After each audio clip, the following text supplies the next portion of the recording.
aujourd'hui, je vais essayer de vous expliquer les provisions pour risques et charges. Donc, vous avez un extrait de la balance avant inventaire au 31/12/2017. Vous avez deux types de provisions. Provision pour charges à répartir sur plusieurs exercices, remarquez bien 15,55, donc il s'agit d'une provision durable. Et provision pour perte de change, 45,06, donc il s'agit d'une provision momentanée. Les informations. L'entreprise avait prévu la réparation d'un local en 2018. Il a décidé de répartir le coût des travaux sur les exercices 2014, 2015, 2016 et 2017.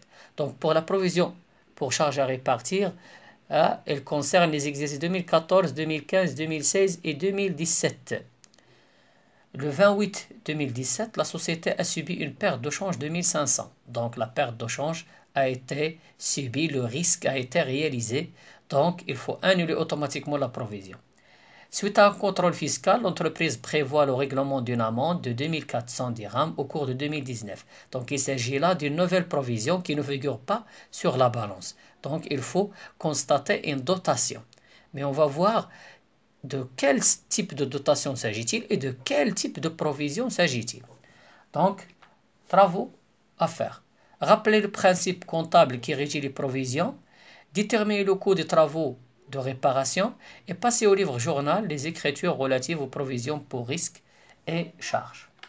On va commencer par la première question. Donc, les provisions, toutes les provisions sont régies par le principe de prudence. Donc, le principe de prudence, il énonce que les produits ne sont comptabilisés qu'ils sont certains, alors que les charges, elles sont comptabilisées dès qu'elles sont probables. C'est pourquoi on enregistre les provisions pour risques et charges, pour constater une charge probable et non pas une charge certaine. Vous avez l'exemple de la dernière provision. Donc, il est prévu de régler une amende fiscale. Donc, l'amende fiscale peut être réglée comme il ne peut pas être réglée. Voilà. Donc, elle est probable. Deuxième question. Le coût des travaux. Donc, pour la provision pour risques et charges, la provision pour charges à répartir, sur plusieurs exercices, il faut voir combien d'exercices sont déjà comptabilisés au niveau de la balance. Puisque vous avez une balance avant inventaire au 31/12/2017, ça veut dire que les exercices concernés sont les exercices 2014, 2015 et 2016. Donc, 3 exercices. 30 000 divisé par 3, ça donnera 13 000 dirhams par exercice. Donc, pour savoir le coût total du travaux, vous avez 4 exercices concernés. Donc, il suffit de multiplier la provision annuelle par le nombre d'exercices. Ça donnera 52 000 dirhams. Les écritures comptables. Pour la provision pour charges à répartir sur plusieurs exercices, puisque l'exercice 2017 est concerné, donc il faut passer une dotation normale. Donc, une dotation, mais ici, vous avez deux situations pour la provision pour charges à répartir. Soit que la dotation doit être d'exploitation ou bien non courante. Dans notre cas, il s'agit d'une dotation d'exploitation parce que les travaux ont été programmés par l'entreprise et n'ont pas été imposés par un événement, par exemple comme des inondations ou l'effondrement. Pour la deuxième provision, la provision pour perte de change, puisqu'elle est momentanée, donc il faut l'annuler parce que le risque a été réalisé. Donc on a subi la perte de change. Donc il faut annuler la provision, donc reprise sur provision pour risques et charges financières.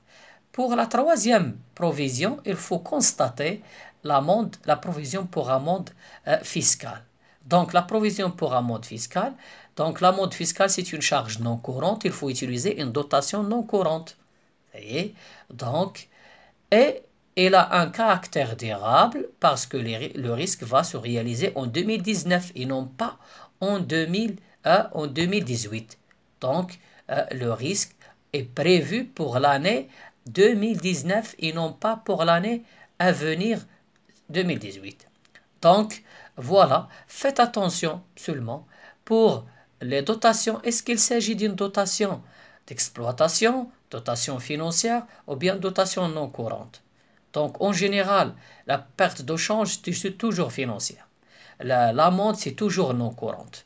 les litiges et la provision pour charges à répartir, c'est selon les informations.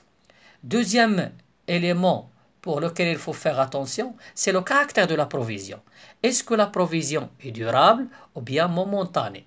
Pour les provisions durables, il faut utiliser pour les dotations durables. Et pour les provisions momentanées, les dotations momentanées. Merci de votre attention.